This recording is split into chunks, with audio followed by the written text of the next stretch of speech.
초대해 주셔서 너무 감사합니다. 이번에는 굉장히 부담이 많이 됐습니다. 예전에 사도신경을 갖다가 수요일 날 이렇게 3번에 했을 때도 그때는 너무 힘들었던 게 짧은 시간에 너무 많은 것을 해야 된다고 해서 너무 힘들었는데, 그래도 이야기하는 족족 이거는 이해하기는 쉬울 거다 했는데, 일단 시간도 1시간인데 과연 슬라이드가 넘어갈 때 저 슬라이드가 이해가 잘 되실지 사실 저도 좀 자신이 없습니다. 그래도 우리가 경배하는 그 하나님에 대해서 잘 알고 그분을 계속 기도하고 묵상할 때 하나님을 제대로 인식하는 것이 너무 중요한 것 같습니다. 그래서 아까 아까 1시간에 뭐였습니까? 제가 만든 제목은 아니었습니다. 그건. 네. 여기 보시면 제가 앞에다가 제목을 삼위일체를 안 썼습니다. 의도적으로 제가. 이 중요한 것이 이게 계시된 하나님이라는 것을 꼭 기억해 주시면 좋을 것 같습니다. 제가 의도적으로 계시된 하나님. 네. 제가 이제 이 강의 요청을 받았을 때 제 심정이 저랬습니다. 그리고 제가 이 PPT 자료를 이제 한 30개 되는데 제 학교 선생님한테 제가 이렇게 드렸어요. 그랬더니 와우, 선생님 준비 열심히 하셨네요. 그래가지고 이거 1시간에 끝내야 돼. 그랬더니 이걸 보내주셨어요, 저한테. 이제 여기까지 웃고 이제 다음 슬라이드부터는 이제 진지한 모드로 저희가 들어갑니다. 바라기는 삼위일체를 우리 하나님을 생각할 때 저런 마음은 아니기를 하는 바람입니다. 저희가 하나님을 우리가 할 때 그 이유는 하나님께서 우리에게 이제 볼 텐데요. 이제 좀 설명드리면 어쨌든 삼위일체 생각하면 피하고 싶은 주제입니다. 설교자도 마찬가지고 아마 이제 일반적으로 이걸 논의하고 싶지도 않죠. 논의했다가 너무 헷갈리기도 하고 어떤 수학의 숙제 난제죠. 수학 문제 중에 도저히 이해 안 되는 그런 거라고 생각하고, 그리고 이제 가장 큰 두려움은 설교자에게 있어서 가장 큰 두려움은 이게 잘 모르고 말했다가 성도님 중에 이단으로 이제 공격할 때가 있습니다. 충분히 그럴 수 있습니다. 왜냐하면 어쨌든 잘못 가르친 건 안 되니까요. 그리고 더 심각한 거는 이 그러니까 우리 하나님에 대한 정확한 이해가 신앙생활에 전혀 도움이 안 된다라고 생각하는 것. 그래서 지금까지 삼위일체 교리가 완전히 교회에서 이렇게 제대로 가르쳐지지 않았다라는 겁니다. 예. 저게 대부분의 성도님들 그리고 많은 목사님들이 어떤 교회 부흥, 어떤 교회 성장을 이야기할 때 심지어는 삼위일체는 둘째치고 그냥 교리 자체가 교회 성장에 도움이 안 된다라는 그런 풍조 속에서 지난 20세기를 살아왔습니다. 어쨌든 근데 이제 많은 경우에 이게 철학적인 사색의 산물이 아닌가, 철학자들이 만든 산물이 아닌가, 성경하고 전혀 상관이 없는 것이 아닌가, 성경에 나오지 않는 저런 용어들이 저기에 있는데, 그리고 이거는 유일신론의 타락이 아니냐. 우리가 성경에 나와 있는 그 유일신론이 오염됐다라는 거죠. 이제 그렇게 생각하는 것이 이제 세상 철학과 어떤 다신론의 승리라고, 기독교의 이제 패배죠. 기독교 하나님의 패배죠. 이렇게 생각하는 사람들이 이제 이슬람이 이제 그런 느낌이죠. 이슬람이 기독교보다 한 600년 뒤에 나왔지 않습니까? 이슬람의 이제 기독교를 공격할 때 가장 대표적인 것은 아브라함의 하나님의 신관을, 아브라함의 하나님 그거를 잊어버렸다라는 거죠. 그래가지고 이렇게 소위 말하면 삼신론, 다신론처럼 이렇게 기독교가 갔다가 이제 이슬람, 마호메트가 다시 참된 유일신론을 회복한다. 이렇게 해가지고 이제 삼위일체를 이제 저런 식으로 이해를 했죠. 근데 이것은 다 거짓이라는 겁니다. 삼위일체 교리는 여러분이 가장 중요하게 생각하는 구원론이든 종말론이든 교회론이든 그런 거하고 똑같이 하나님의 말씀, 계시에 근거하고 있다라고 근거하고 있습니다. 성경에 나오는 그 나오지 않는 단어로 하나님의 그 핵심을 딱 정리한 겁니다. 그냥 그 삼위일체라는 말은 성경에 여러분이 나오지 않는다는 거 다 알지만 구약과 신약에 그 하나님이 당신을 계시하신 그것을 그냥 한 단어로 딱 하면 성경에 나오지 않는 단어로 삼위일체라는 겁니다. 저 단어가 이해가 안 되시면 사용 안 하셔도 괜찮습니다. 삼위일체 교리는 처음부터 끝까지 계시의 요약이다라는 겁니다. 이게 여러분이 확실히 가지셔야 됩니다. 아마 여러분이 바깥에 나가서 이제 안 믿는 사람들이나 이단들하고 이야기할 때 그 삼위일체 교리 그거 철학적인 사색이야. 기독교의 유일신론이 타락한 거야. 다신론으로 넘어간 거야. 이렇게 생각할 수 있습니다. 그래서 인간의 이성이 없는 것을 이렇게 만들어내는 것이 삼위일체 교리가 아니다라는 거죠. 이 삼위일체 이제 좀 이따 이제 우리가 보겠습니다만 이거는 세상에서 발견할 수 있는 것이 아닙니다. 세상의 그 무엇으로도 이제 우리가 설명할 이 삼위일체를 발견할 수가 없습니다. 하나님이 먼저 하나님 자신을 보여주셨기 때문에 우리가 조금이나마 알게 된 겁니다. 이게 하나님의 말씀인 성경에 보여주셨고, 그래서 삼위일체의 교리는 100% 계시적이고 100% 성경적이다라는 거죠. 계시로 알게 된 것을 이제 우리가 해야 될 일은 이제 그걸 믿음으로 이제 받아야 된다라는 거예요. 그래서 이제 그 팀 켈러 목사님은 이 삼위일체 교리가 기독교가 진짜 참된 종교라는 것을, 참된 하나님이 종교라는 것을 증명하는 거라고 이렇게 합니다. 그러니까 인간이 만들어낸 고안물이 아니라는 거죠. 왜냐하면 이게 지금 하나님을 이렇게 그렇게 섬기는 경배하는 우리들조차도 이게 지금 이 교리가 뭔지 헷갈리고 하고 있잖아요, 그죠? 이런 거를 만들 사람이 없다라는 거죠. 이런 걸 만들어서 설명해도 이해가 안 되는 것을 이걸 갖다가 어떤 사람이 만들어서 이렇게 고안해냈을 리가 없다라는 거죠. 그러니까 우리 하나님이 진짜 참 하나님이다라는 것을 증명한다는 거죠. 이렇게 모이는 것 자체, 삼위일체 교리에 대해서 조금이나마 알아가는 것 이 자체가 이것은 인간의 고안물이 아니고 하나님이 계시하신 거다라는 것을 증명한다고 볼 수 있겠습니다. 이제 하나님이 이게 하나님의 입장에서 이제 여러분이 좀 생각을 해주시면 좋을 것 같아요. 하나님의 고민을 좀 한번 생각해 주세요. 하나님이 고민이요. 그 뭐냐면 우리 하나님이 창조주이시거든요. 그리고 우리는 피조물이거든요. 그래서 그 하나님과 창조주와 피조물 간의 그 거리가 얼마나 될까요? 우리 피조계에 여기서부터 저 우주의 끝을까지 그 거리가 얼마나 될까요? 얼마나 오래 걸릴까요? 우리가 갈 수 있을까요? 빛의 속도로 해도 못 간다고 합니다. 우주의 팽창 속도가 지금 빛의 속도보다 더 빨리 간다고 하네요. 그러니까 피조계 안에서도 우리가 도저히 이렇게 좁힐 수 없는 그런 간격이 있거든요. 근데 피조물하고 하나님하고의 그 간격을 여러분이 생각해 보시고 조금 쉽게 이해한다면 현대인이 타임머신 그걸 타고 한 수만 년, 수십만 년 전에 이렇게 과거로 돌아가서 원시인을 만났다고 생각해 보십시오. 그리고 그 원시인에게 이 컴퓨터를 한번 소개를 어떻게 할까요? 그것도 이제 피조계 안에서 벌어지는 일입니다. 여러분의 그 태양이 있는데 우리가 우리의 눈으로 태양을 이렇게 바라보고 태양을 이렇게 태양을 이해하려고 태양을 이렇게 관찰하고 우리 눈으로 이렇게 그게 가능한가요? 그게 피조물이거든요. 이 눈도 피조물이고 태양도 피조물인데 우리가 이 태양조차도 이게 볼 수가 없거든요. 인간의 이성이 그 정도의 능력입니다. 여러분이 가진 그 이성이 이 세상 안에, 이 우주 안에 모르는 것이 너무나 많습니다.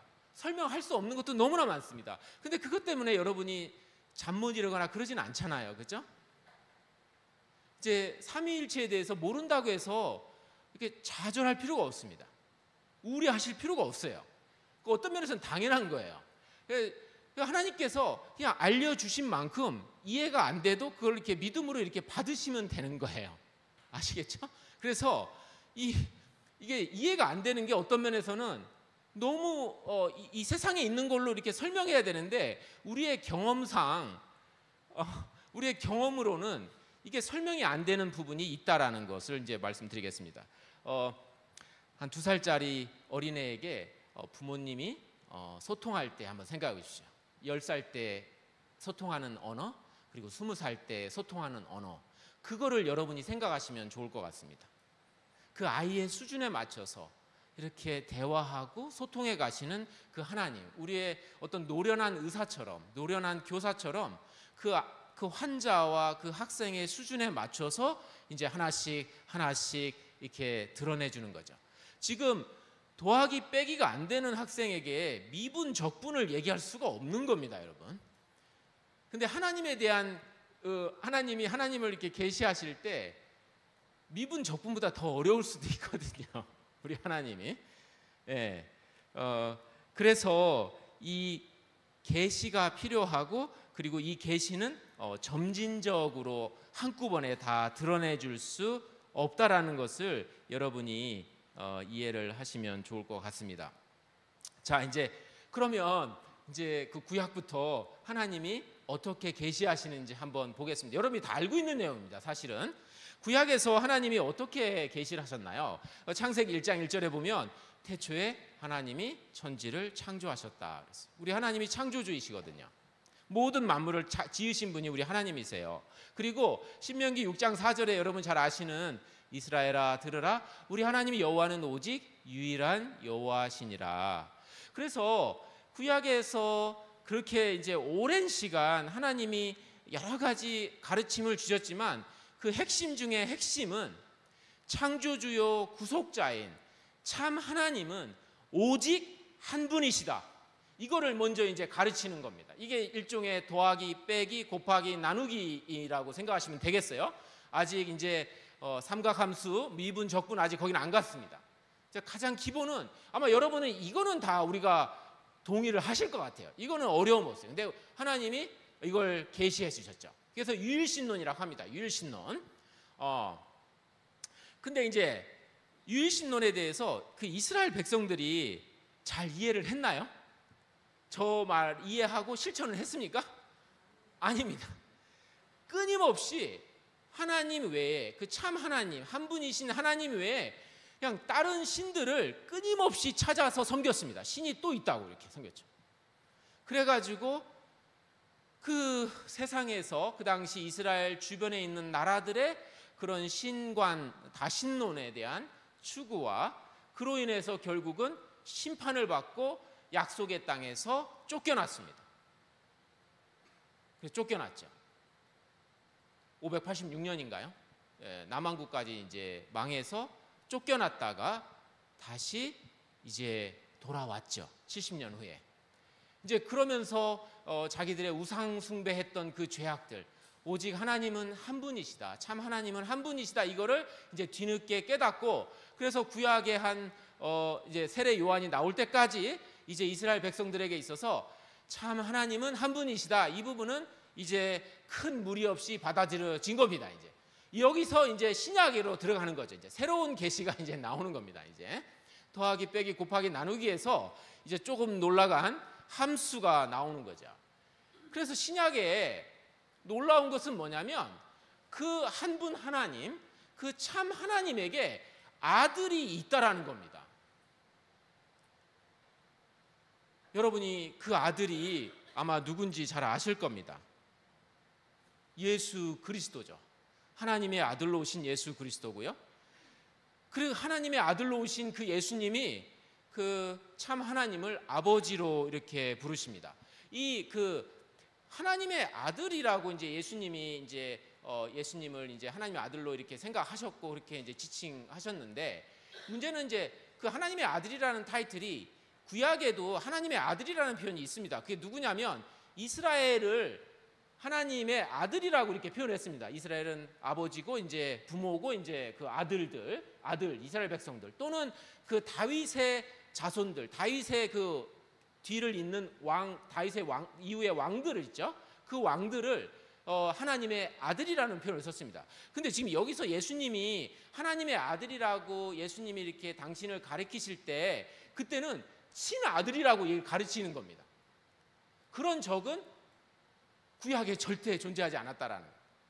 하나님의 아들이라는 표현이 구약에 있었지만 신약에서 예수님이 그 하나님의 아들이라는 말을 예수님 자신에게 적용했는데 하나님 아버지의 내가 친아들이다 이렇게 한 겁니다. 참 하나님이 계신데 그 하나님의 내가 친아들이야 이렇게 된 겁니다. 그 이스라엘 백성들은 어떻게 생각했을까요, 여러분? 여기 보면은 친아들인 그 얘가 요한복음 제가 1장 18절과 이게 거기에 했습니다. 그 아버지 품속에 있었다고 했잖아요. 그죠? 저 말이 아버지 품속에 있는 아들은 이게 친아들을 얘기하는 겁니다. 양자가 아니라는 겁니다. 그리고 요한복음 1장 1, 2절 보시면 여러분 잘 아시죠? 태초에 말씀이 계셨다. 그 예수 그리스도 하나님의 아들 그분을 다른 표현으로 말씀이라고 하나님이 계시하셨습니다. 그러니까 그거는 그냥 믿는 거예요. 이렇게 계시하신 거예요. 하나님의 아들이 말씀이고 예수 그리스도라고 이렇게 성경이 계시하니까요. 이 태초에 말씀이 계셨어요. 영원 전에. 근데 그 말씀이 여기 보시면 하나님과 함께 계셨다라는 거예요. 말씀이 계시고 그 말씀과 하나님이 계셨다는 게 함께 계셨다는 게 서로 이렇게 대화를 하는 그런 구도가 있습니다. 근데 중요한 거는 이 말씀은 하나님이셔 이런 겁니다. 하나님 아버지도 하나님이시고 하나님과 함께 있는 그 말씀도 하나님이시다라고 성경이 하나님이 우리에게 계시하고 있다라는 겁니다. 이제 좀 복잡해지고 되게 힘들어집니다. 이스라엘 사람들에게는 너무 고통스러운 지금 순간입니다. 참 하나님은 한 분이신데 그들이 생각했던 그 하나님과 지금 예수님이 지금 새롭게 지금 드러낸 그 계시 사이에 너무나 큰 긴장이 있다라는 거죠. 그래서 이스라엘 백성들이 하나님에게 아들이 있다라는 이게 너무 충격적이어가지고 그게 이제 요한복음의 한 표현이 제가 갖다 놨습니다. 여기 요한복음 5장 18절 여러분 같이 한번 읽어볼까요? 유대인들이 이로 말미암아 더욱 예수를 죽이고자 하니 안식일을 범할 뿐 아니라 하나님을 자기의 친아버지라 하여 자기를 하나님과 동등되게 한다. 구약의 하나님이 이스라엘 백성들에게 가르치려고 했던 그 계시가 있죠. 그죠? 그 계시가 있습니다. 그거는 하나님은 한 분이시다. 참 하나님은 한 분이시다. 근데 예수님이 오셔가지고 그 참 하나님의 내가 친아들인데 예수님이 하시는 말씀과 행동을 통해서 나도 하나님이다 이렇게 막 나가시는 거예요. 예수님이 지금 막 나가시는 거예요. 그 이스라엘 백성들이 어떻게 했겠어요? 너무 수업을 잘 배운 거죠. 구약 때 우상 숭배하다가 이제 막 나라도 뺏기고 다시 돌아오고 그러니까 하나님은 한 분이셔. 참 하나님은 한 분이셔. 참 하나님은 한 분이셔. 그러니까 이제 예수님을 어떻게 해야겠어요? 죽일 수밖에 없죠. 신성 모독이 되는 거죠. 그래서 여기 이렇게 보시면 그 과거의 계시의 노예가 돼서 하나님이 더 새로운 계시를 줄 수 있다라는 생각을 할 수가 없었던 거죠. 지금도 이스라엘 백성들에게는 그럴 수 있어요. 그리고 우상 숭배는 잘못이다라는 것을 이 사람들이 이제 그 과거의 계시에 이제 배운 거죠. 그리고 참 하나님은 오직 한 분이다. 이 사람들에게 있어서의 이제 유일신론인데 그 이스라엘 백성들이 이해한 유일신론을 이게 표현하면 한 분, 한 신성, 한 본성 이렇게 생각하시면 됩니다. 그러니까 이슬람에서 이해하는 그 하나님하고 똑같은 개념이라고 생각하시면 되죠. 이스라엘 백성들이 이게 한 분, 한 본성 이게 어렵게 생각하지 마시고 저를 이렇게 보시면 제가 몇 개의 본성을 가지고 있을까요? 사람이라는 그 인성이란 사람이 되는 그 하나의 본성을 가지고 있습니다. 물론 짐승 같은 행동을 할 때도 있습니다만 기본적으로는 제가 짐승의 본성이 아니고 사람의 본성을 가지고 있고 저는 지금 저는 몇 분이죠? 한 분입니다. 홀로 계신 참 하나님 이렇게 이스라엘 백성들이 생각을 한 겁니다. 그러니까 여기 그걸 갖다가 어려운 말로 위격이라고 하는데 이건 모르셔도 돼요. 그냥 한 분, 한 본성. 그 본성은 하나님 되게 하는 그 본성, 신성이 되겠죠. 그 하나의 신성을 가진 한 분 이렇게 생각하는데 우리 일상에서는 늘 경험하는 게 다 그런 거거든요. 아까 제가 말씀드렸듯이 한 인성, 한 사람 이렇게 되는 거죠. 근데 이 새로운 계시는 이 차이점이 한 본성, 하나님은 이렇게 그 하나의 본성을 가지신 거죠. 신성이라는 예수님도 그걸 가지고 계시고 하나님 아버지도 그걸 가지고 계신 거죠. 근데 두 분이라는 겁니다. 이게 고통스러운 겁니다. 저게 새로운 계시였고 이스라엘 백성들에게는 이게 맞는데 이거가 나오니까 이제 용납이 안 되는 거였습니다. 저게 새로운 계시입니다. 이해되시겠습니까? 우리 세상에 이렇게 하나의 본성, 하나의 이제 하나의 위격, 하나의 본성, 이게 기본적인 모든 세상에서 경험하는 그런 우리 경험 속에서의 존재 방식입니다. 근데 하나님은 그렇지 않으시다라는 거예요. 당연한 거라는 거예요. 무슨 얘기 아시겠죠? 네. 자, 그 다음에 근데 또 충격적인 새로운 게 또 들어옵니다. 새로운 게 들어옵니다. 이제 함수를 넘어서 이제 막 미적분 들어가듯이 그 하나님의 아들이신 예수님이 이 땅을 떠나가시면서 갑자기 당신하고 똑같은 타이틀을 가진 또 다른 보혜사가 온다는 겁니다. 이게 그 보혜사를 우리가 누구라고 하죠? 성령님이라고 합니다. 아까 제가 우리 삼위일체 하나님 이 얘기는 처음부터 끝까지 계시고 처음부터 끝까지 성경의 그냥 요약이라는 겁니다.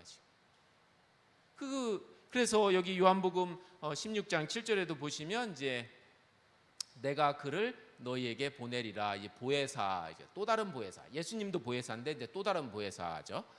요한복음 15장 26절 굉장히 중요한데요. 아버지께로부터 나오시는 진리의 성령이 오실 때에 그가 나를 증언하리라. 여기에 이제 성령이 하는 역할이 이제 여기 나와 있고요. 아버지께로부터 나오시는 겁니다. 성령도 아버지께로 나오시고 아들도 아버지께로부터 나왔습니다. 근데 여기 꼭 기억하시고요. 아버지께로부터 나오시는, 중요한 거는 아버지께로부터 태어나신이라고 하지 않았습니다. 그러면 아버지께로부터 태어나면 아들이 둘이 될까 봐. 그래서 이게 성령님하고 이제 나중에 나오겠습니다만 예수 그리스도 하나님의 아들과 구분되는 점입니다. 네, 여기까지 어떻게 따라오시고 있습니까? 새로운 것이 이렇게 점진적으로 하나님이 드러내신다라는 거예요. 이 방법밖에 없다라는 거예요. 아까 제가 말씀드렸죠. 2살짜리 애 할 때 이야기할 때 처음부터 미적분을 얘기할 수가 없다라는 겁니다. 더하기부터 빼기부터 곱하기부터 나누기 넘어가고 단계별로 이렇게 가시는 거죠. 이런 하나님이 존재하지 않는다. 근데 여기에 제가 시간이 없어서 이건 증명할 수 없습니다만 이 성령님도 이제 신구약 다 이렇게 찾아보면 이 성령님도 하나님 아버지와 예수 그리스도처럼 참 하나님이시다라는 것을 성령님이 하시는 행위, 성령님의 타이틀을 통해서 알게 된다는 것. 그걸 여기서 증명하지는 않겠습니다. 성령님도 하나님이십니다. 자, 그래서 이제 구약과 신약에 하나님이 이렇게 계시하신 것을 4세기 때 터키에 있는, 오늘날의 터키입니다. 거기에서 사역하셨던 목회자요 신학자였던 동방교회에서는 되게 유명하신 분입니다. 저분을 그냥 동방교회에서는 이렇게 신학자 이런 칭호를 붙인 그런 분인데요. 대단한 이제 성경 해석가인데 이분이 이 하나님의 계시에 대해서 정리한 걸 여기다 적어놨습니다. 제가 한번 보겠습니다. 구약 성경은 공공연히 대놓고 성부를 선포한다. 신약 성경은 그런데 성자는 애매하게 선포되었다. 신약 성경은 성자를 명백히 선포하고 성령의 신성을 이제 간단히 제시한다. 끝에 이거는 이제 교회 시대를 얘기합니다. 그 자기가 살고 있는 시대. 성령 그 자신은 우리 사이에 거하시며 우리에게 그 자신을 명백하게 보여주고 있다. 이제 점점 더 성령에 대한 이해가 이제 더 깊어지고 있다라는 겁니다. 그런데 성부의 신성이 아직 인정되지 않은 상황에서 성자를 명백히 선포하는 것은 안전한 일이 아니다. 이게 불가능하다는 거예요. 또한 성자의 신성이 아직 받아들이지 않은 상태에서 성령의 짐을 우리에게 지우는 것 역시 편하고 자연스러운 처사가 아니다라는 거예요. 이 점진적 계시를 할 수밖에 없다는 겁니다. 그래서 힘에 부치게 과도한 짐을 싣는 사람들처럼, 그리고 너무 약해서 햇빛에 견디지 못하는 눈이 태양을 바라보게 하는 것처럼 사람들로 하여금 신성에 대해서도 그렇게 해서는 안 될 것이다. 우리 하나님에 대한 이해할 때도 이렇게 함부로 해서는 안 된다라는 겁니다. 사람들로 하여금 그들이 힘이 미치는 한도 내의 것만을 추구해야 된다. 수준에 맞춰서 가야 된다라는 거죠. 계시를 손해를 보는 위험을 무릅쓰지 말자. 여기 있습니다. 점진적인 추가에 의해 다윗과 바울이 언급한 것처럼 영광에서 영광으로 오르고 발전하며 진보하게 된다. 이 진보라는 개념은 어떤 현대인들이 만들어낸 개념이 아니고 기독교의 그 역사관입니다. 20세기, 19세기 철학자들이 저걸 갖다가 사실은 이렇게 표절한 겁니다. 이와 같은 방식으로 삼위일체의 빛은 보다 찬란하게 빛이 날 것이다. 여러분은 우리에게 돌연히 나타난 빛을 점진적으로 보고 있습니다. 점진적으로 보고 있다는 게 중요한 겁니다. 신학의 질서는 우리가 지키는 것이 더 낫고 이 신학의 질서, 하나님의 계시의 질서가 있다라는 겁니다. 이런 거는 지키는 게 낫고 너무 갑자기 그것들을 선포하지 않는 것도 현명하고 끝까지 그것들을 숨기지 않는 것도 현명하다라는 거죠. 대단하신 신학자입니다. 저분이 저렇게 하나님의 계시에 대해서 신구약에 대해서 정리를 했습니다. 네, 여기까지 이제 왔습니다. 이제 한번 정리를 한번 해보겠습니다. 이제 구약과 신약의 하나님의 계시를 이제 정리하면 첫째, 구약의 이제 대표적인데 천지를 만드신 창조주 하나님은 한 분이시다. 이제 이거 여러분 이제 이해되셨죠? 구약에 쭉 하나님이 가르치려고 했던 거 그겁니다. 그리고 이스라엘 백성들이 저걸 철저히 배웠습니다. 그래서 지금도 이스라엘 백성들은 참 하나님은 한 분이시다. 이거 알고 있죠? 근데 거기에서 멈췄다라는 겁니다. 계시가 저분들에게는. 근데 우리는 계시는 점진적으로 더 왔다라는 거죠. 신약에 보면 어떻게 돼 있습니까? 그 한 분 하나님에게 누가 있다라는 거죠? 친아들이 있다라는 거죠. 그 아들의 이름이 뭐라고요? 예수 그리스도, 말씀, 하나님의 아들, 이런 표현을 씁니다. 저 아들, 말씀, 예수 그리스도는 아버지에게 쓸 수 없는 표현입니다. 아시겠죠? 구분되는 이름입니다. 그 다음에 이제 하나님 아버지와 동일하게 이제 아들도 하나님이시다는 여기서 증명하지는 않겠습니다. 성경에 예수님이 하신 말씀과 행하신 일들을 보면 예수님은 하나님이실 수밖에 없다라는 결론을 여러분이 다 내실 겁니다. 자, 이제는 그러니까 이제 한 분 하나님에게 그 아들이 있고 그 아들도 하나님이시다. 그리고 세 번째는 그 아버지와 그러니까 하나님 아버지와 하나님 아들, 이게 영원전에 그 아까 말씀과 함께했던 하나님, 그러니까 영원부터 태초부터 하나님 아버지와 이제 하나님의 아들이 이렇게 함께 계셨던 거죠. 거기에는 그것만 나와 있는데 중요한 것은 세 번째에 아들과 함께 하나님의 영이라고도 하고 성령이라고 하는 이분이 오순절에 강력하게 임했습니다. 예수님이 약속하시고 구약에서도 약속이 되었던 성령님입니다. 구약에서도 약속이 되었던 성령님입니다. 새 언약의 그 영입니다. 그 하나님의 영이라고 표현됐다라는 것 자체가 하나님의 영이면 그 영도 성령도 하나님이시다라는 거예요. 하나님의 깊은 것을 아시는 그 성령이 하나님이시고 예수님과 같이 똑같은 다른 보혜사이신 성령님도 하나님이시다. 여기까지가 하나님이 우리에게 주신 계시입니다. 자, 이해가 되시겠죠? 여기까지? 그럼 이제 여기 보면 이제 조금의 긴장이 있습니다. 하나님은 한 분이십니다. 그죠? 어떤 면에서, 그죠? 그리고 어떤 면에서 하나님은 세 분이십니다. 그게 성경에 가르치는 우리 하나님입니다. 하나면 하나지, 셋이면 셋이지. 그게 우리가 경험하는 일상입니다, 여러분. 그렇죠? 근데 우리 하나님은 어떤 면에선 한 분이시고 어떤 면에선 세 분이시다라는 거예요. 그 중요한 것은 하나님이 어떤 면에서 한 분인지 어떤 면에서 세 분인지 그거를 아는 것이 중요하다라는 말씀을 드립니다. 네. 자, 이제 그 세 분의 우리 하나님의 계시가 이제 명확하게 이제 신약에 드러난 겁니다. 신약에.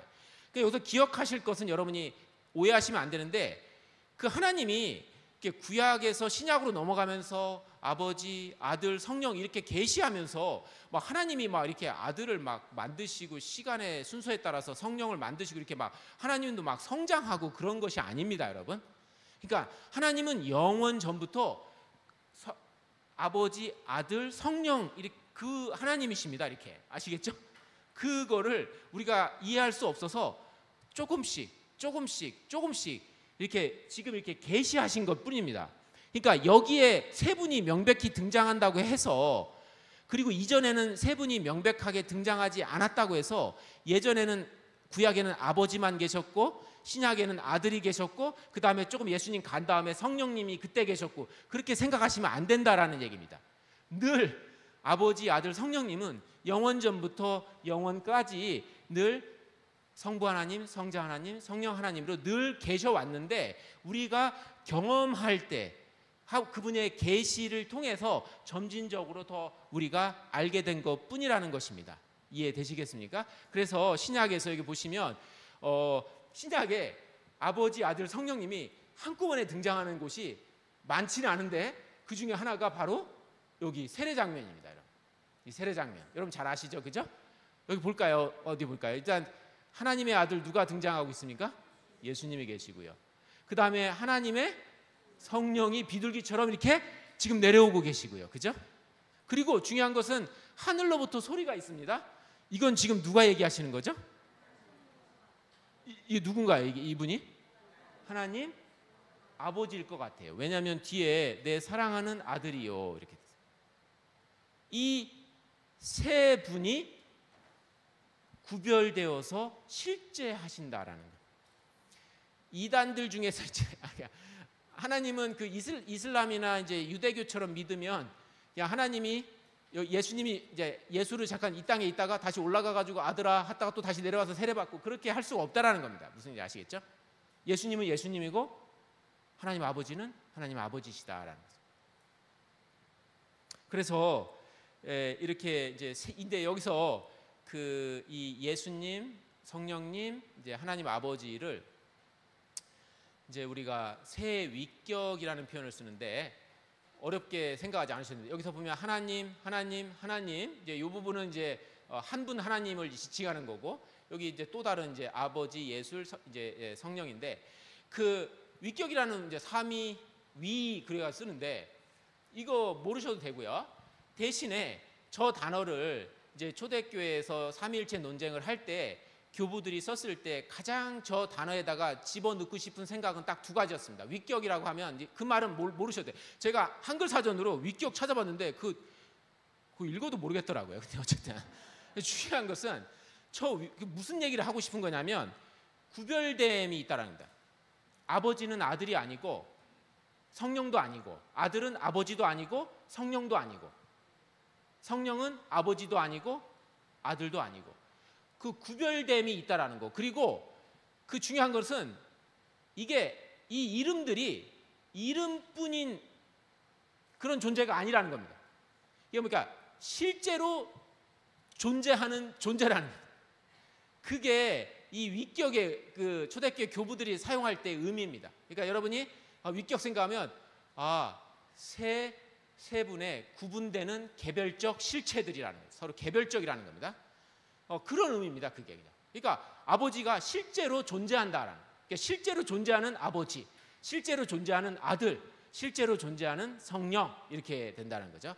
그래서 실제한다라는 거고요. 자, 이제 이게 그 신구약에 했던 여기 특별히 하나 이제 여기서 굳이 뭐 이야기 나눈다면, 여기 이 세 분이 이제 세 분의 이제 등장이 지금은 이제 사실은 이제 신약은 이제 예수 그리스도와 성령님을 통해서 삼위 하나님이 이제 그 재창조를 해 가시는 이제 시작점이잖아요. 이 죄로 사망으로 이제 죽어가는 이 피족의 인간을 재창조하는 이제 시작점인데, 이런 세 분이 함께 등장하는 게 공교롭게도 처음 창조 때, 창세기 1장에 보시면 창조 때도 이게 한번 세 분이 명확하게 등장하죠. 물론 명확하다라고 말할 수는 없습니다. 그 1장에 보시면 여러분 잘 아시죠. 하나님의 영이 이렇게 수면 위로 이렇게 가시고, 하나님이 계시고, 그 이제 하나님 아버지고, 그 하나님이 천지를 창조하실 때 뭘로 창조하셨죠?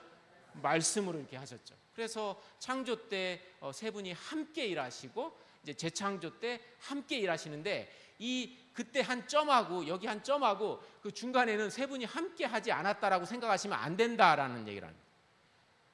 보여주실 때가 있고 그러지 않을 때가 있다.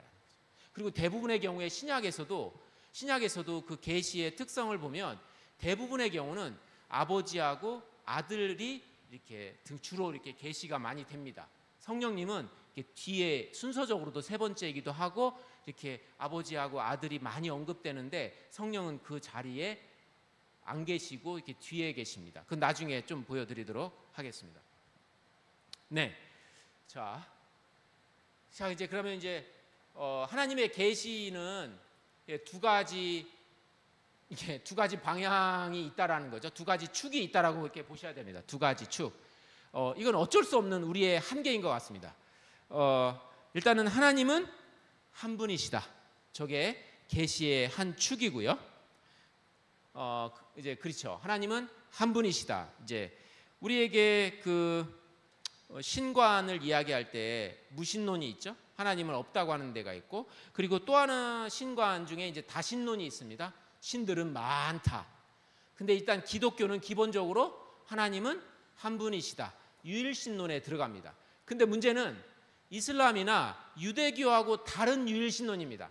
아까 기억나시죠? 그쪽의 유일신론은 하나의 본성, 하나의 한 분, 한 실체 이렇게 되는 겁니다. 한 위격, 아까 썼던 거, 한 위격, 한 본성 이런 거죠. 근데 우리 기독교의 그 유일신론은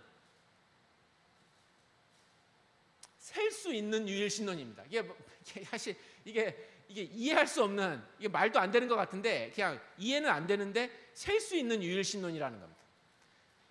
저거를 영어로는 unipersonal 그런 표현을 쓰고요. 우리는 Trinitarian 이렇게 이야기를 하죠. 근데 어쨌든 여기에 계시의 한 축에 일단은 유일신론인데 계시의 또 다른 축을 여러분이 기억하셔야 된다는 거죠. 그 참 하나님인 아버지에게 아들이 있고 성령이 있다. 이게 또 다른 계시의 한 축입니다. 우리 하나님이 이런 분입니다. 그래서 여러분이 아시겠지만 아버지도 하나님인 거, 아들도 하나님인 거, 성령님도 하나님인 거는 이제 여러분이 성경 읽으면서 충분히 이해할 수 있습니다. 그러니까 이제 긴장이 나오는 겁니다. 하나와 셋의 긴장입니다. 하나님은 한 분이신데 아버지, 아들, 성령 거기다가 아버지도 하나님, 아들도 하나님, 성령님도 하나님. 이제 이게 우리가 느끼는 이제 고통입니다. 헷갈림, 신비라고 우리는 표현할 수 있습니다. 이해할 수 없는데 저렇게 하나님이 계시를 하신 겁니다. 저거는 그냥 이렇게 믿음으로 받아야 되는 거예요. 저거를 이제 어떤 식으로 하나이면서 셋이냐는 뭐 추가로 설명을 하겠습니다만 저게 기본적으로 성경이 계시한 내용이라는 거죠. 그래서 이런 긴장이 역설적인 부분이 잘 드러난 그 구절이 여기에 있습니다. 여기 보시면 여러분이 잘 아시는 구절입니다. 어디죠? 그 마태복음인데요. 28장 19절인가요? 우리 같이 한번 읽어볼까요? 제가 물 좀 저는 마시겠습니다. 한번 읽어보시겠습니까? 그러므로 너희는 가서 모든 족속을 제자로 삼아 세례를 베풀고 In the name, 그 name이 단수입니다. In the name of the Father and the Son and the Holy Spirit. 그러니까 근데 우리가 세례를 그렇게 받았습니다. 여러분의 세례는 삼위 하나님의 세례입니다. 그러니까 우리의 구원도 삼위 하나님이 이렇게 하신 겁니다. 삼위 하나님을 이해는 못해도 삼위 하나님의 그 구원으로 여러분이 구원되었다라는 겁니다. 자, 여기 보시면 아버지와 아들과 성령의 그냥 일반적인 것 같으면 이름들로 이렇게 했으면 그냥 아무 문제가 없습니다. 그러니까 쉽게 생각하면 우리 일상에서 경험하는 거 있죠. 예를 들면 바울, 베드로, 요한. 바울, 베드로, 요한. 바울, 베드로, 요한. 그 이름이 몇 개인가요, 여기 지금? 세 개 딱.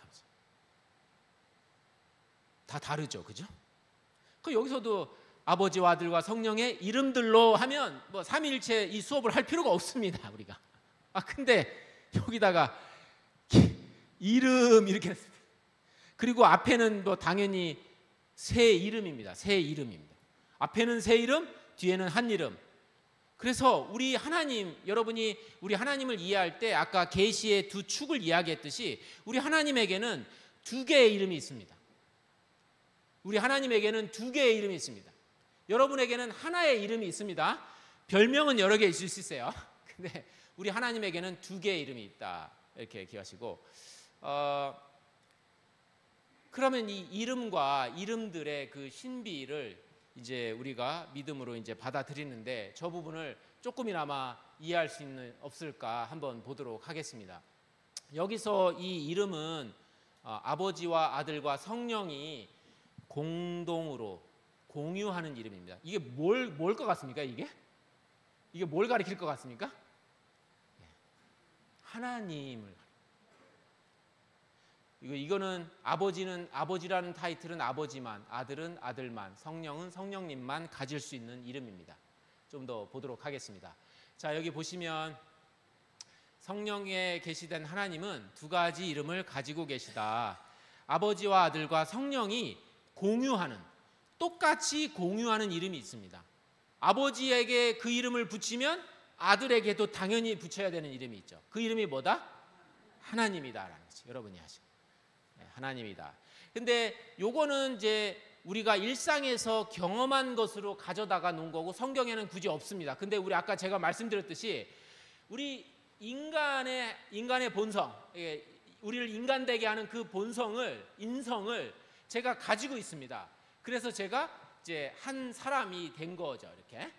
근데 마찬가지로 그 하나님을 하나님 되게 하는 그 본질, 하나님의 본질을 이 세 분이 다 공유하고 있어서 이 세 분에게 똑같은 타이틀이 부여된다는 것입니다. 그러니까 하나님의 신성, 그것을 아버지도 아들도 성령이 똑같이 공유하고 계시다. 그래서 하나님은 한 분이시다. 여기서 중요한 것은 이 피조계에서는 어떤 것들이 이렇게 쪼개지고 나누어질 수가 있습니다.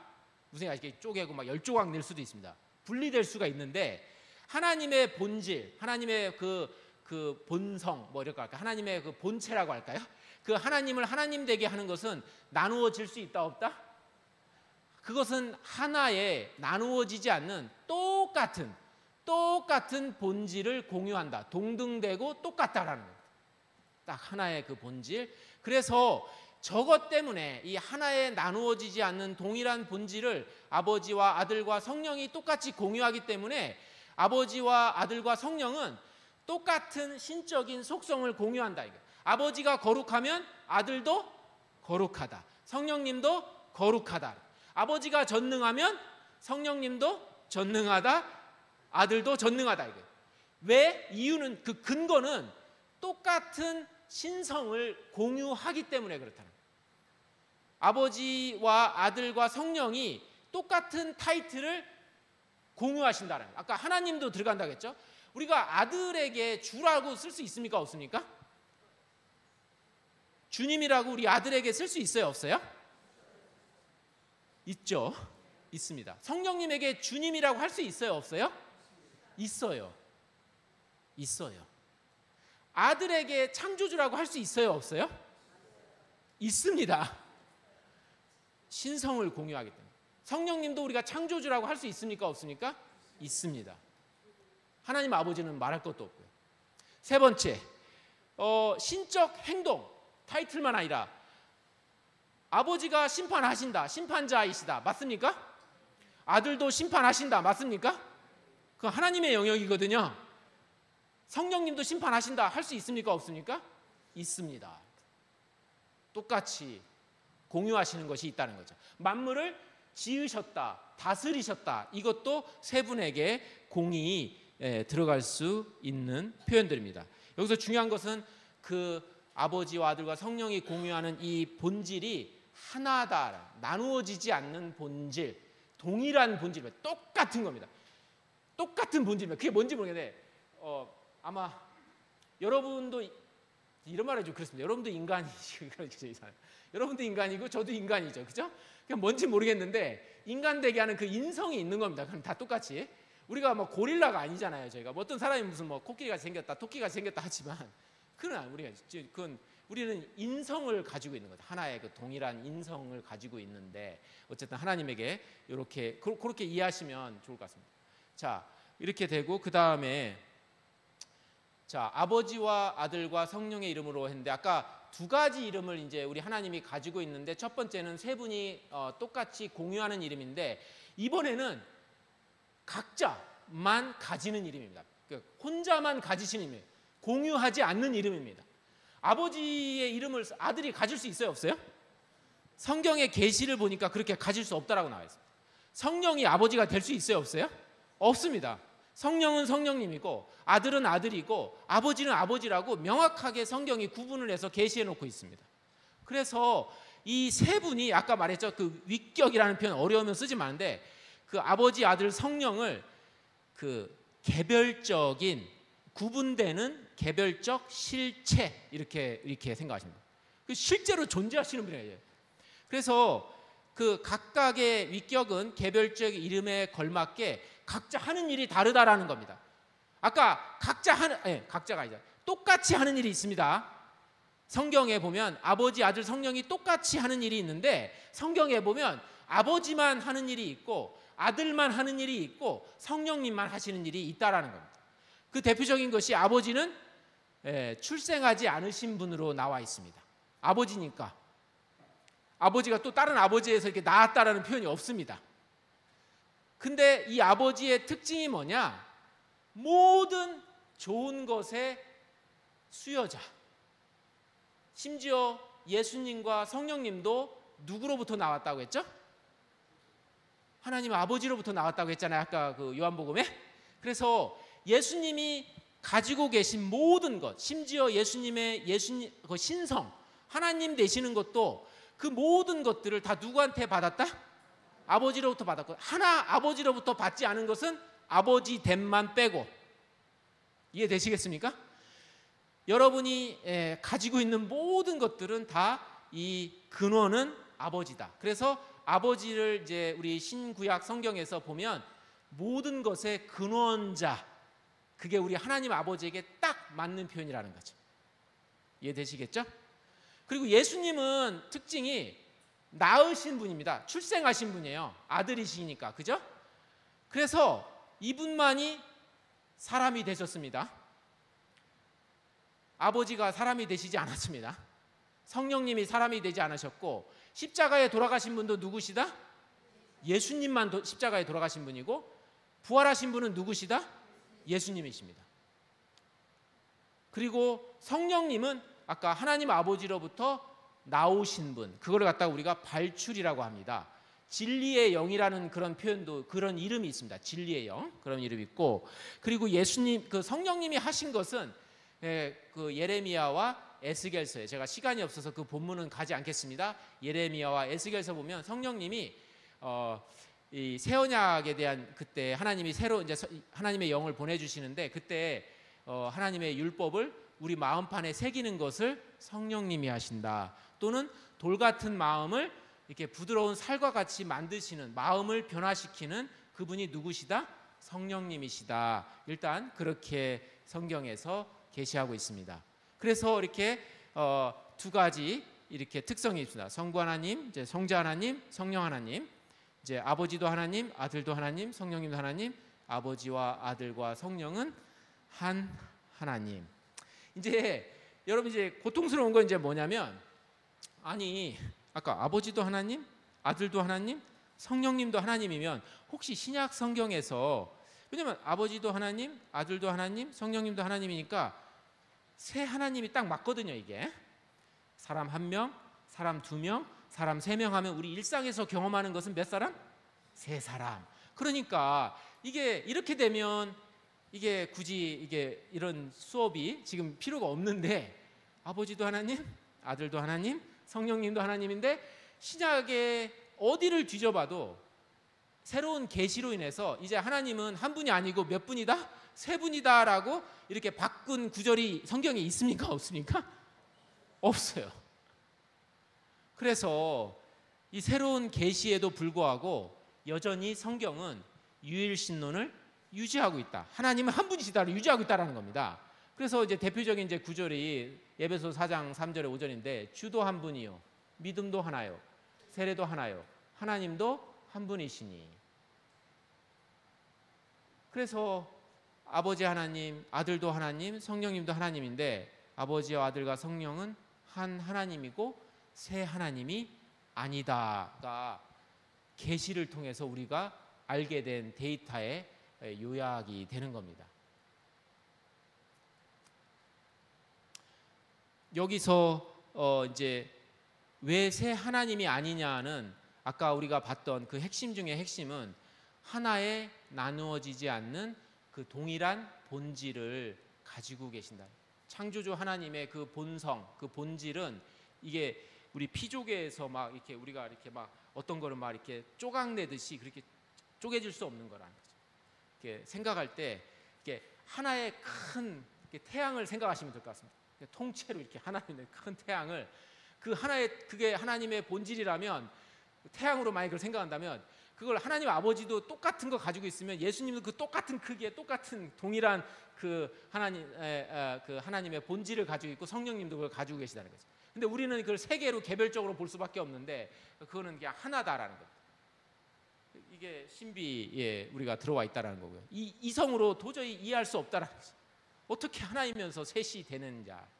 어떤 면에서는 하나다고 하는 게 아까 말했던 그 하나님의 본질에 있어서 하나의 동일한 본질, 나누어지지 않는 본질에 있어서는 한 분이신데 아까 그 위격에 있어서는 그 위격에 있어서는 그러니까 하나의 본질에 있어서는 한 분이신데 이거는 이해하기가 쉬운데 위격에 있어서는 세 분이다 그럴 때 그 위격이라는 표현이 뭐냐? 그거는 우리의 언어로는 이렇게 말은 해야 되니까 하긴 쓰는데 그게 뭐지? 이렇게 담아낸 그 뭐가 확 들어오는 우리에게 이해되는 것은 없습니다. 아까 그냥 위격은 구분되는 그 개별적 실체 그 정도입니다. 그래서 아버지도 실제하고 아들도 실제하고 성령님도 실제한다. 이름뿐이 아니다라는 거. 예를 들면 여러분 제가 목소리로 철수야 딱 했어요. 철수야 했는데 그 철수야는 이름인데 이름을 제가 불렀는데 그거는 실제 하는 겁니까?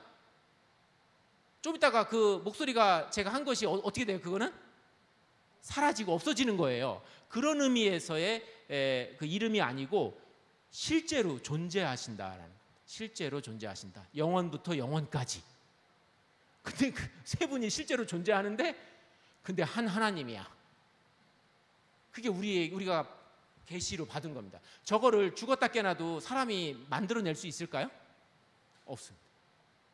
사람이 만들어낼 수 있는 거는 유대교나 이슬람처럼 그 유일신론 아까 한 분, 한 본성 그거는 할 수 있어요. 또는 세 분, 세 본성 그건 할 수 있어요. 예를 들면 아버지, 아들, 성령, 세 하나님 그런 거는 우리가 경험으로 만들 수 있는데 그 중간에 딱 껴가지고 그러니까 일위일체도 아니고 삼위삼체도 아니고 삼위일체의 그 중간에 이 어디쯤에 있는 우리 기독교의 하나님은 일상에서 경험하기가 어렵다, 불가능하다 이런 말씀을 드립니다.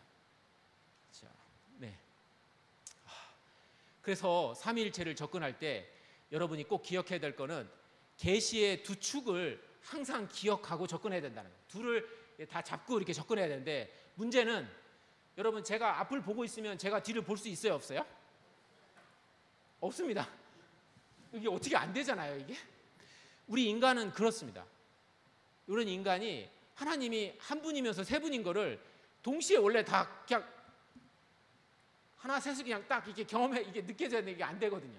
그러다 보니까 서방교회나 동방교회 여러분도 마찬가지인데 하나에서 시작해서 셋으로 가는 경우가 있고 셋에서 시작해서 하나로 설명하는 그런 방향이 있습니다. 주로 초대교회 때 동방교회들은 셋에서 시작해서 하나로 갔습니다. 그 대표적인 예가 아까 제가 예로 들었던 베드로, 요한, 야고보. 베드로, 요한, 야고보 여기 보시면 베드로도 사람이죠. 야고보도 사람이죠. 또 누구죠? 요한도 사람이죠.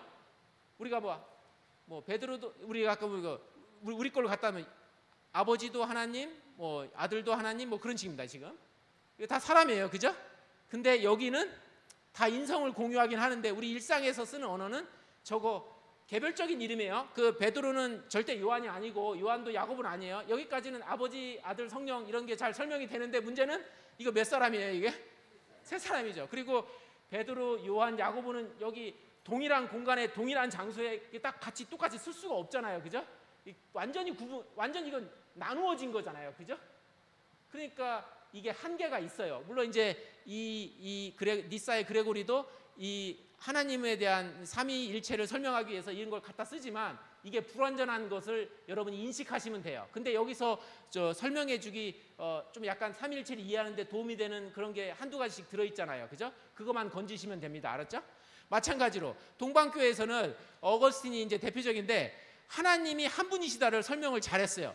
그 어디를 가지고 했냐면 하나님이 우리가 만드셨을 때 인간은 하나님의 뭘로 만드셨다고 했죠? 형상으로 만드셨잖아요. 하나님께 닮았다라는 거예요. 그래서 하나님의 닮은 게 어디에 있을까? 하나님이 비물질적인 존재니까 우리의 영혼, 우리의 마음이 물질적이에요? 비물질적이에요? 비물질적이니까 우리의 영혼이 그나마 하나님께 제일 닮았네 하면서 이제 생각하죠. 그 마음이나 영혼은 하나예요? 세 개예요? 하나죠. 하나. 이해하기가 하나를 이해하기가 딱 편해요. 근데 이 마음이 자기를 알아요. 자기를 완벽하게 알아요. 그리고 자기를 또 자기를 사랑해요. 이 세 개라는 거죠. 마음이 존재하고 하나, 그 마음이 자기를 어떻게 한다고요? 완벽하게 알아요. 그거를 이제 예수 그리스도로 했고, 그리고 자기가 이제 알게 된 그 자신을 그 영혼이 어떻게 한다고요? 사랑한다. 아는 거하고 사랑하는 거는 구분이 된다라는 게 우리가 구분하죠. 근데 여전히 우리의 이 예에서의 단점은 여전히 영혼 하나밖에 안 보이죠, 그죠? 근데 하나님에게는 하나님이 당신을 완벽하게 알 때 진짜로 예수님이라는 그 실체가 나온다라는 거죠. 무슨 얘기 아시겠습니까? 여러분도 하나님하고 비슷한 건 있습니다. 하나님 아버지께서 아들을 낳으셨듯이 여러분도 여러분의 자식을 낳으셨잖아요, 그죠? 낳으셨어요. 근데 여러분의 자식이 나하고 똑같은 인간이죠, 그죠? 그런 면에서는 하나님하고 똑같은 일을 하셨는데 차이점은 나하고 내 자식은 완전히 분리됐다라는 거예요. 분리돼가지고 완전히 이렇게 두 하나님처럼 되는 거죠, 만약에. 그러니까 우리에게는 근데 어쨌든 이런 것들을 이렇게 얻어낼 수 있는 것만 여러분이 조금씩 가져가면 이게 각각의 어떤 설명이 부족한 것이 뭔지만 여러분이 찾아내시면 된다라는 말씀 드리고요. 그래서 초대교회 때 계시의 두 축을 아까 이게 두 개를 다 잡아야 되는데 놓친 사람들이 있었습니다. 한쪽은 뭐 당연히 아시겠죠? 첫째는 하나님이 한 분이시다라는 것을 잡기 위해서 셋을 갖다가 희생시킨 사람들입니다. 충분히 이해되겠죠, 여러분? 여러분이 이제 하나를 잡기 위해서 셋을 파괴할 수밖에 없죠. 하나님이 한 분이신 거를 지켜야 되니까, 유일신론을. 그래가지고 이 사람들이 한 게 여러분이 잘 아시는 거죠. 어떤 한 존재가 있어요. 그 장군으로 왔다가 가면 쓰고 나오고, 그 다음에 뭐 왕으로 가면 쓰고 나오고, 신하로 가면 쓰고 나오고 이렇게 하죠. 그 장군, 왕, 그 신하로 그 가면들은 그거는 아까 위격, 실체하는 겁니까? 그 장군이 실제로 존재해요? 그 왕이 존재해요? 신하가 존재하는 게 아니죠. 그냥 한 존재가 있는 것 뿐이죠. 그게 이슬람과 유대교에서 얘기하는 그런 유일신론입니다. 그런 식으로 가려고 했어요. 또 대표적인 거는 내가 아빠, 직장에서 사장님, 교회에서 장로님. 그래서 이 아빠, 사장님, 장로님이란 이 이름들, 이 타이틀은 우리가 아버지, 아들, 성령 할 때 부를 때하고 동일하게 불릴 수 있는 건가요? 지금 보면 다르죠. 이거는 진짜 말 그대로 이름뿐인 거예요. 이름뿐이라고, 이름뿐. 근데 아버지는 진짜로 아버지로 존재하신다라는 거예요.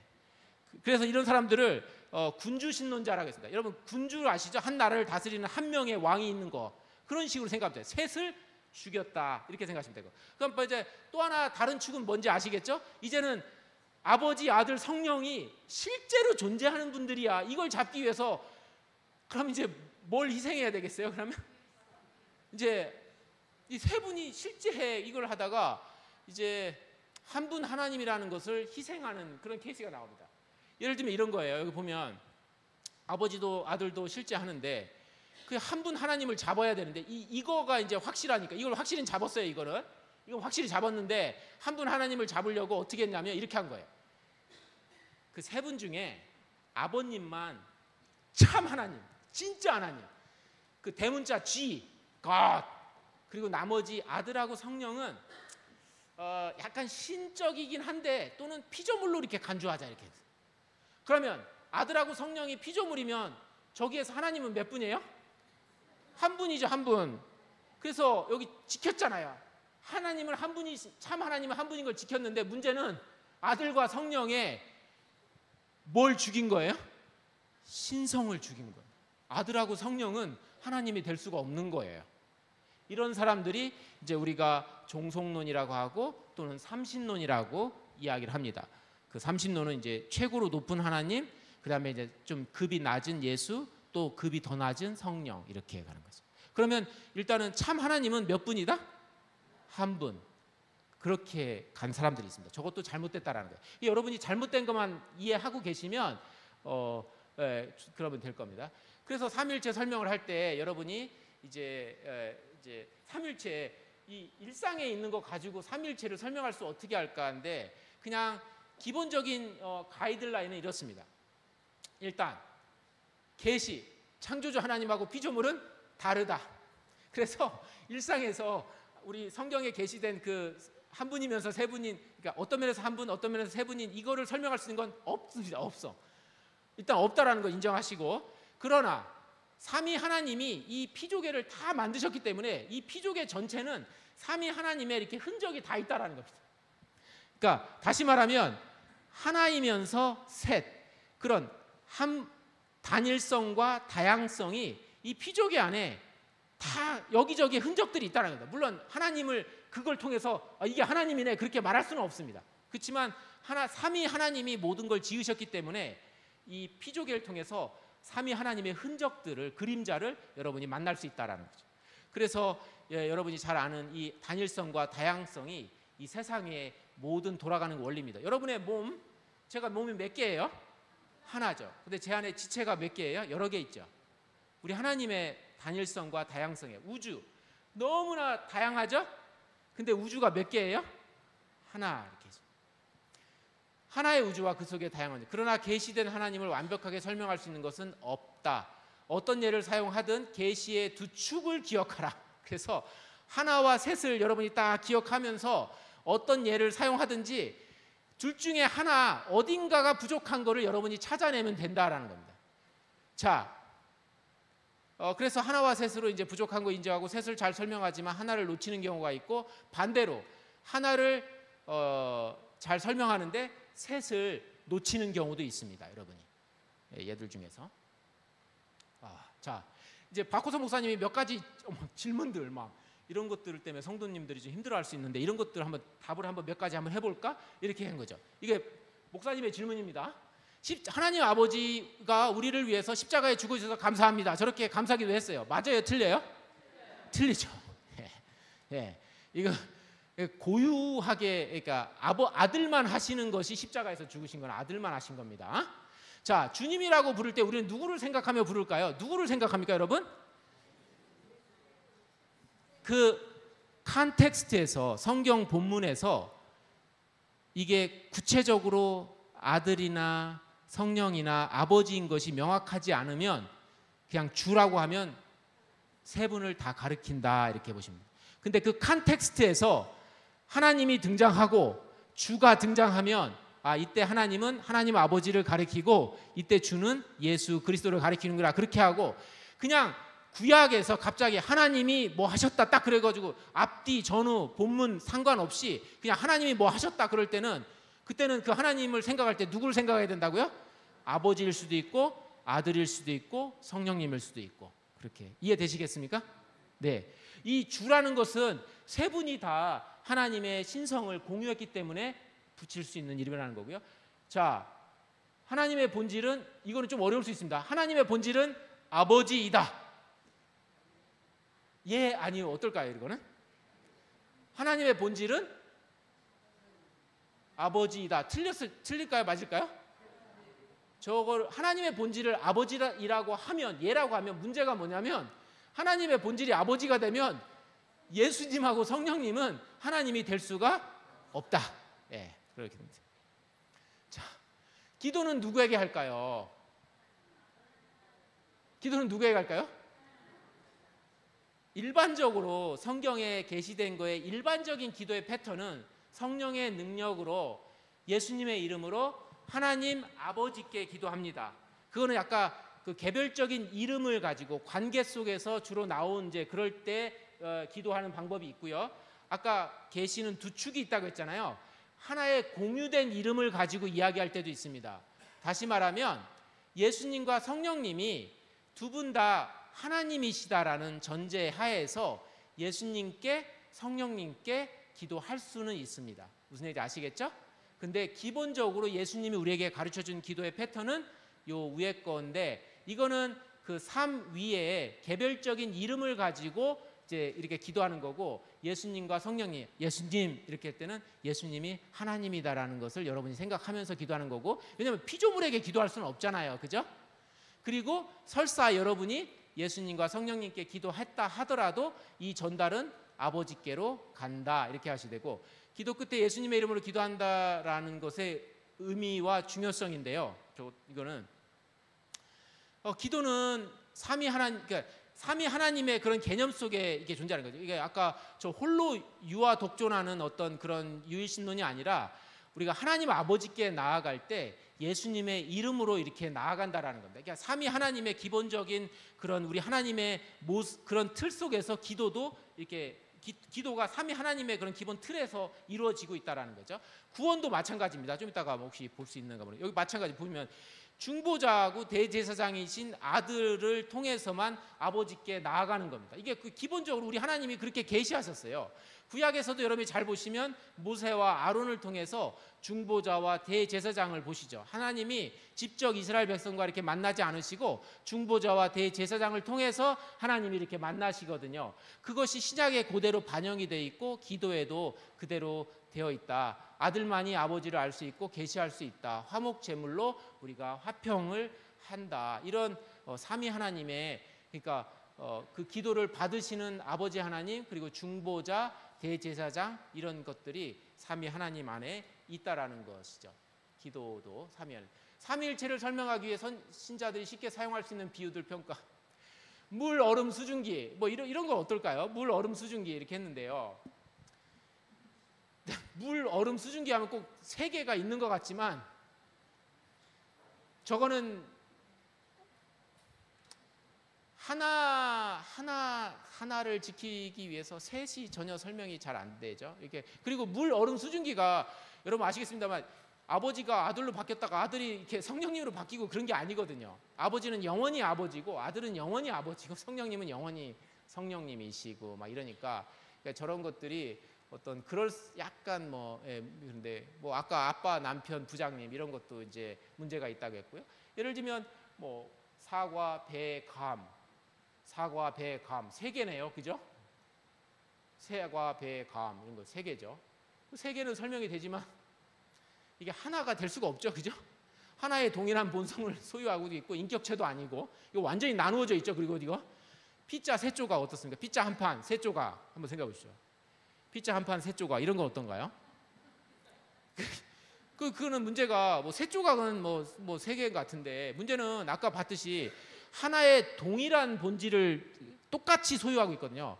그 피자 한 판이 아버지, 좀 그렇습니다. 피자 한 판이 아버지, 피자 한 판이 예수 그리스도, 피자 한 판이 이렇게 성령님 통째로 다 돼야 되는데 지금 막 그 본질이 하나님의 신성이 이렇게 막 세 조각 난 거예요. 이게 30% 신성 이쪽 가 있고 30% 신성 저쪽 가, 이거 그거 안 되거든요. 이게. 그리고 그러니까 이런 것들이 다 어렵다라는 거고, 그나마 근사치로 사용할 수 있는 것은 니케아 신조에서는 약간 그래도 비물질적인 걸 써가지고 빛에서 나온 빛, 예, 그런 표현을 쓰기로 합니다.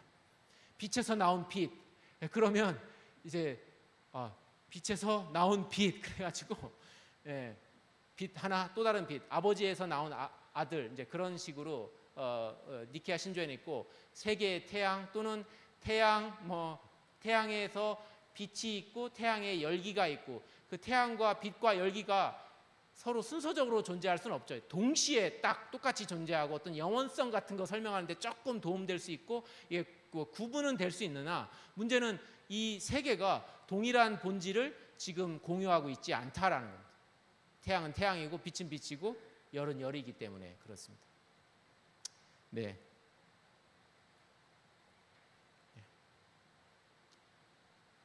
그 다음에 그리스도인의 순종과 섬김인데요.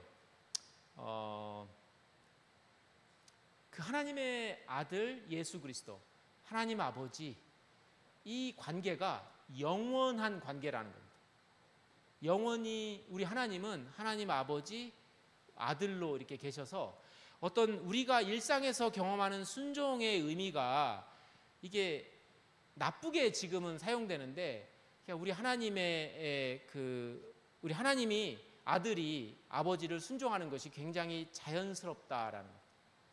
그리고 우리도 당연히 순종해야 된다는 거죠. 물론 하나님 아버지 예수 그리스도가 만왕의 왕이고 만주의 주이셔서 당연히 그것 때문에라도 순종해야 되지만, 심지어 우리 하나님이 아들이시다. 우리 아들 예수 그리스도, 아들이 아버지를 순종하는 것이 신약 성경에, 특별히 요한복음에 나와 있어서 순종도 삼위 하나님으로부터 나와 있고, 이 세 번째 것은 더더욱 이제 우리가 어떤 섬김에 대해서 이게 나쁜 개념이 아니라는 것을 보이는데, 이게 이분이 하나님이시면서도 그러니까 그 하나님 중에 그 아버지와 아들 성령님 중에서 순서상으로 세 번째 오시고, 그 아버지와 아들과 성령의 이름으로 세 번째 오시죠. 그리고 신약 성경에 보면 아까 신약 성경에 많이 등장하는 그런 등장할 때 무대에 서는 분들은 아버지하고 아들이거든요. 아까 대표적인 게 요한복음 1장 1, 2절에 거기에 누구 있었죠? 아버지와 아들 말씀 있었죠. 거기 성령님 있었나요? 없었다고 해서 성령님이 그 하나님이 아닌 건 아니거든요. 근데 안 나타나세요. 그리고 여러분이 잘 아시는 바울의 문안인사, 우리 주 예수 그리스도의 은혜와 하나님 아버지의 사랑, 이런, 그리고 이제 처음 문안인사 할 때 우리 주 예수 그리스도 하나님 아버지의 은혜와 평강이, 이렇게 해서 성령님은 안 나와요. 그리고 여러분이 잘 아시는 신약에 예수님이 승천하셔서 하늘 보좌에 올라가실 때 그 하늘 보좌에 아버지가 앉아 계시고 그 오른쪽에 누가 앉아 계시죠? 예수님인데 그 옆에다가 또 의자 하나 만들어 가지고 성령님 있다고 보셨어요? 그건 없어요. 요한계시록에도 안 나와요. 그런데 그러니까 이 성령님의 특징이 그래요. 섬기는 분인데, 이 거룩한 영이라는 곳에 홀리 스피릿, 이분의 그 개별적인 이름, 독특한 이름인데, 이분만이 사용하는 이름인데, 이분 보세요. 홀리는 아버지도 다 홀리고 아들도 홀리고, 영도 아버지도 영이고 아들도 영이거든요. 그걸 두 개를 갖다가 이제 개별적 이름으로 해서 가져오셨고, 아까 언급한 것도 적은데 이분이 하시는 일이 아들을 비추고 아들을 설명하고 아들을 알리고 아들이 하신 것을 이렇게 적용하시는 분이에요.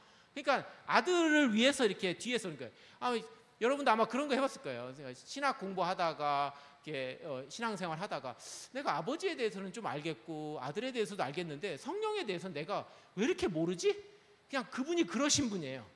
우리 하나님이 그러신 분이고, 그것은 교회 생활할 때도 동일하게 등장하는 삼위 하나님의 삶이 교회 생활도 똑같습니다. 무대에 서시는 분이 있죠? 목사님. 그리고 무대에 서지 않고 보이지도 않고 뒤에서 이렇게 이 무대에 서신 분들을 지원하는 그런 분이 있어요. 성령님이 그러신 분이에요.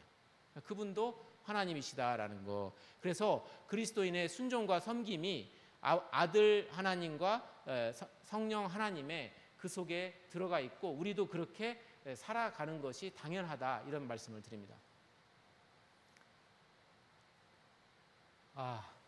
글쎄요, 한 너다섯 개가 남았는데 여기서 해야 될까 말아야 될까 제가 무척 고민입니다. 박호성 목사님이 이제 실제 우리 삼일체가 우리 실제 생활에, 우리 신앙에 얼마나 유익한지 그것까지 꼭 해달라고 하셨는데 이제 요 앞에까지는 이제 여러 가지 질문들, 기본적인 거 삼위 하나님에 대한 설명했고, 근데 이거는 너무 길어서 한 너댓 개가 있는데, 그러면 한 10분, 15분 더 해야 되는데, 글쎄요, 제가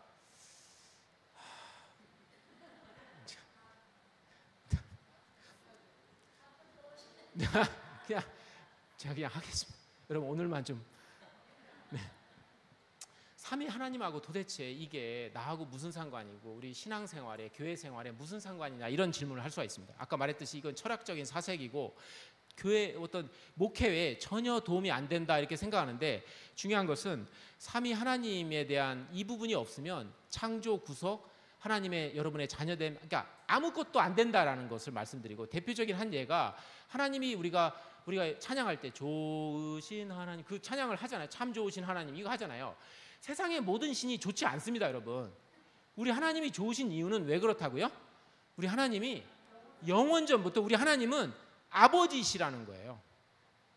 아버지이시기 때문에 육신의 아버지, 좋은 아버지처럼 항상 좋은 것을 주시는 분이라는 거예요.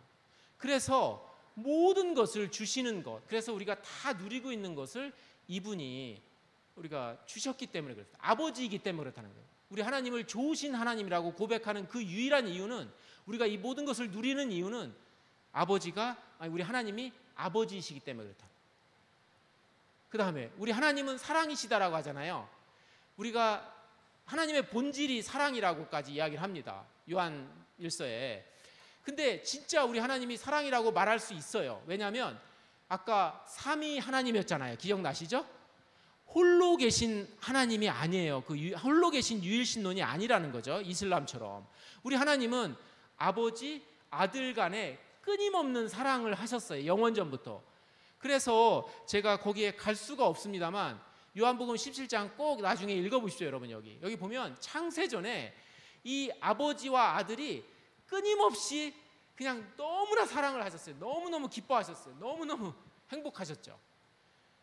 그래서 이분들에게는 필요한 것이 아무것도 없었어요. 완벽했어요. 완전하셨고, 그래서 외로움이나 결핍이나 기로가 전혀 없는데, 반대로 그 이교도의 신들은, 세상의 신들은 그 당시에 근동의 창조소라 이렇게 보시면 그 인간을 만든 이유가 자기를 대신해서 만들어줄 노예, 신들을 섬겨줄 자, 심지어는 먹잇감입니다.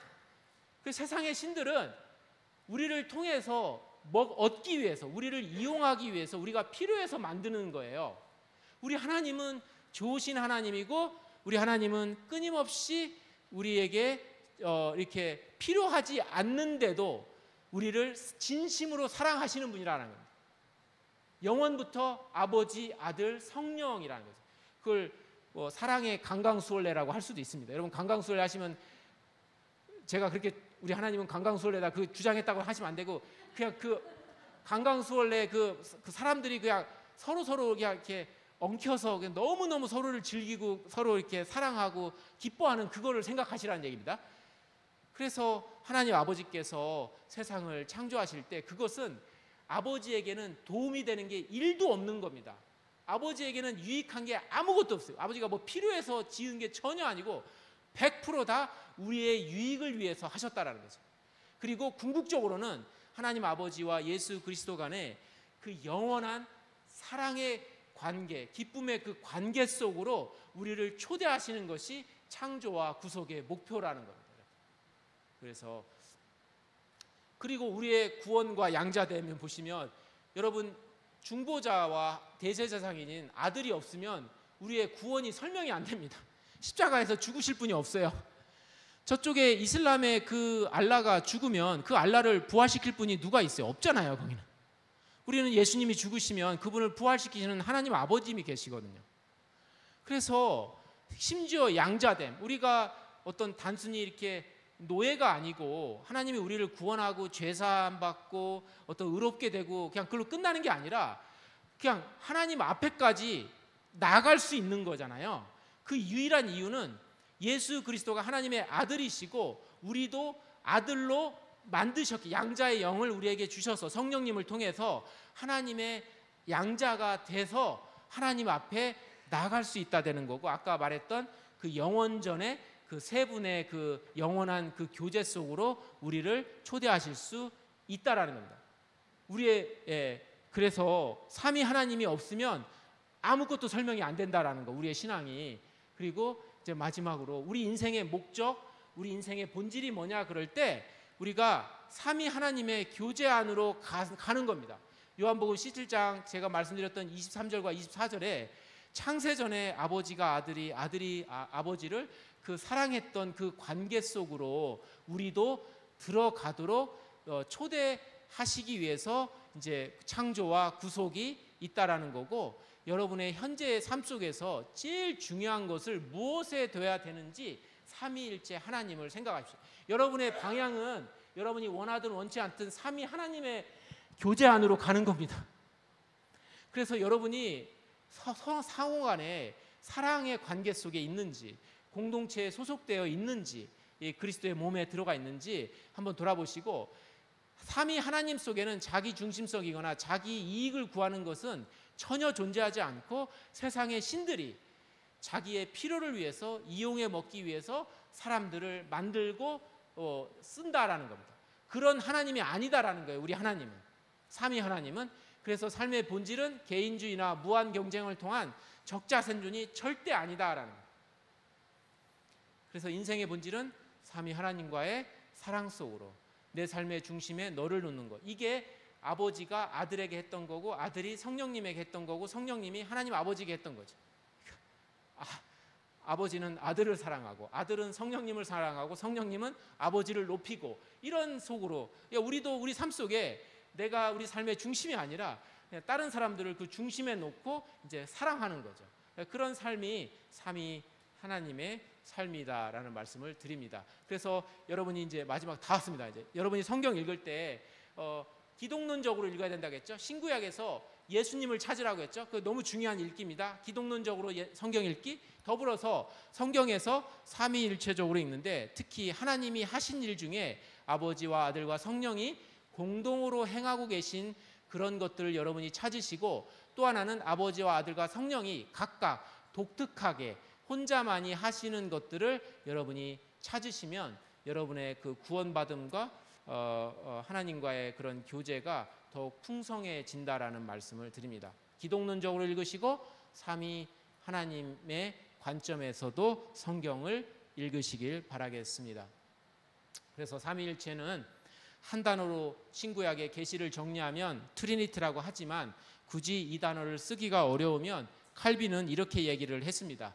모든 사람들이 이 믿음에 일치된 의견을 가진다면 그것들은 묻혀지길 바란다. 이런 비성경적인 단어 안 써도 된다는 거죠. 아버지와 아들과 성령은 한 하나님이다. 그러나 아들은 아버지가 아니고 성령은 아들이 아니다.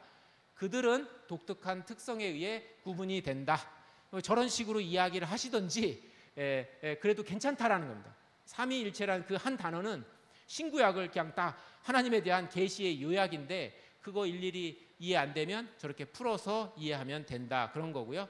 그래서 여러분이 신약과 구약에 하나님이 이렇게 드러내신 그 계시의 모습들을 이렇게 음미하고 하나님을 더 예배하고 기도 때에 여러분이 찾아가시면 될 것 같습니다. 그 신비를 여러분이 믿음으로 받으시고, 특별히 오늘 20세기, 21세기는 극단적인 개인주의 시대입니다. 개인주의.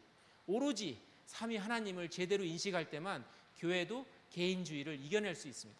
오로지 삼위 하나님을 여러분이 묵상하고 가르치고 선포하고 살아내고, 우리의 삶의 목적은 이 세상의 모든 어떤 실제 본질은 삼위 하나님의 그런 사랑의 관계입니다. 세상에 돌아가는 것은 무한 경쟁이 이 삶의 본질이 아니고 개인주의가 삶의 본질이 아닙니다. 이제 그걸 살아내는 것이 우리 기독교에 해야 될 일이다, 이렇게 생각이 듭니다. 네, 이것으로 제가 마치도록 하겠습니다. 경청해 주셔서 너무 감사합니다. 네.